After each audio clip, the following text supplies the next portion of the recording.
Assalamualaikum warahmatullahi wabarakatuh. Di sini saya Naswa Isina dari kelompok 1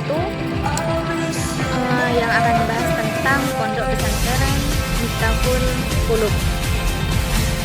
Di Madura terkenal dengan lembaga pendidikan Islam, yaitu berbasis pesantren, sehingga sejak dulu pesantren ini memegang peran dalam membangun keilmuan dan moral masyarakat. Juga seringkali banyak ya pesantren di Madura ini, khususnya di Pamekasan, pembina masyarakat dalam keilmuan agama, sains dan akhlak. Salah satunya pesantren ini yang saya jelaskan, yaitu pesantren Miftahul Qulub yang berlokasi di Jalan Masaran, Desa Pelengaan, Kecamatan Galis, Pamekasan. Usia pondok ini sudah mencapai setengah abad lebih, berdiri pada 1960-an dari tangan bimbing seorang alim ulama, yaitu Kiai Haji Fadlali Siraj. Dari tempatnya pondok pesantren ini sudah berusia kurang lebih 60 tahun. Kiai Haji Fadlali Siraj ini sejatinya bukan asli desa Pelengaan atau berasal dari desa Betet. Beliau ialah putra dari Kiai Haji Sirajuddin bin Nasruddin. Ketika bermukim di desa Pelengaan, Kiai Haji Fadlali Siraj ini tidak langsung membangun pesantren seperti halnya bakal pesantren pada umumnya begitu. Namun sang kiai mengamalkan ilmu pada masyarakat sehingga mengisi pengajian, lalu beliau membangun sebuah masjid. Terus masjid tersebut lantas menjadi pusat beliau mengajar anak-anak begitu. Assalamualaikum warahmatullahi wabarakatuh. Di pondok pesantren, karena putra Kiai Haji Fadlali Siraj masih kecil dan masih berada di dalam dunia pendidikan di bawah Dr. Andes Muhammad Saleh. Pondok pesantren Miftahul Qulub semakin lama semakin terkenal dan semakin banyak pula santrinya. Untuk mengantisipasi lonjak santri, diupayakan membuka sebuah madrasah yang didirikan pada tahun 1993.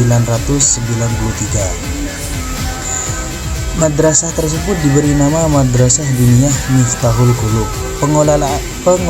Pengelolaan pendidikan tersebut tetap ditangani oleh Dr. Andes Muhammad Soleh. Saat itu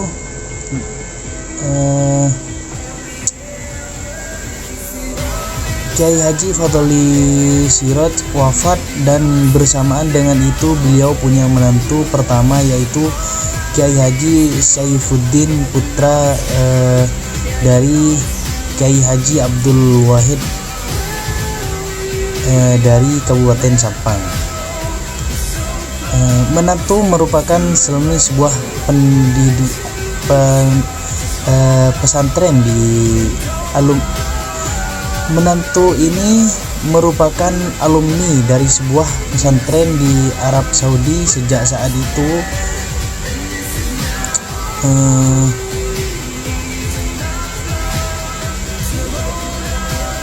untuk sementara waktu ditunjuk sebagai pengasuh pondok pesantren di Miftahul Qulub. Beliau masih tetap didampingi oleh Dr. Andes Muhammad Saleh. Pada tahun 1991, Kiai Haji Mukri Fadlali, putra lelaki dari Kiai Haji Fadlali Siraj, telah menamatkan studinya di Pondok Jawa Timur. Saat itu Kiai Haji Fadlali menyerahkan sepenuhnya pimpinan pondok pesantren dan juga pengelolaan Taman Pendidikan Miftahul Qulub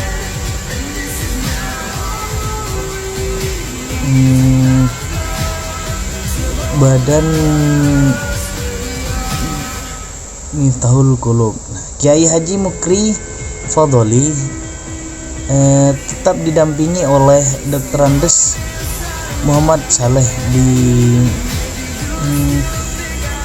dan terus Kiai Haji Mukri Fadholi memulai upaya pembinaan dan pengembangan Taman Pendidikan Miftahul Qulub dan sekaligus meresmikan penamaan pondok pesantren dengan tetap mengambil gambar Miftahul Ulum yang sebelumnya bernama Rod Usaha Bebas.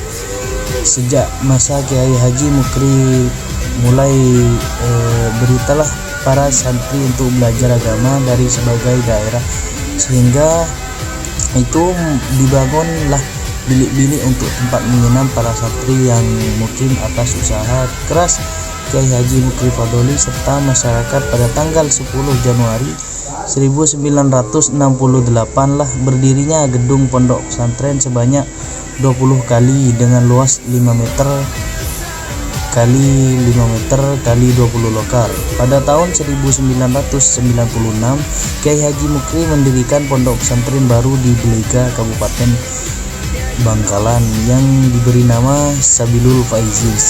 Sejak saat itu kepemimpinan pondok pesantren Miftahul Qulub diserahkan kepada Kiai Haji Abdul Manan Fadholi. Tahun 1996 merupakan akhir Kiai Haji Abdul Manan. Baik, di sini saya akan melanjutkan dari materi kedua. Dalam menamatkan pendidikan sejak saat itulah pimpinan pondok pesantren Miftahul Qulub dan pengelolaan taman pendidikan di tangan beliau. Namun beliau tetap didampingi oleh Dr. Andes Muhammad Saleh. Dilihat di segi usia pondok pesantren ini sebenarnya terbilang sangat mudah, namun minat masyarakat untuk belajar di sini cukup besar sehingga tidak heran dalam kurun waktu setengah abad pondok pesantren ini telah mampu menampung kurang lebih 1.000 orang santri yang datang dari berbagai daerah di Indonesia, khususnya Pulau Jawa, dan kebanyakan mereka dari Jawa Timur. Hal yang menjadikan pondok pesantren ini sebagai tumpuan orang tua untuk menyiapkan putra-putrinya untuk belajar adalah kemudian pondok pesantren terhadap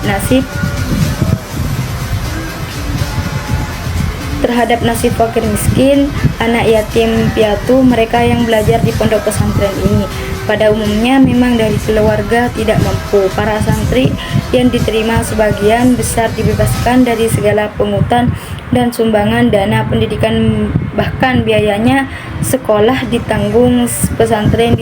Di samping belajar agama, para santri juga dilatih tampil bekerja dengan menekuni salah satu keterampilan yang khusus disediakan bagi para santri.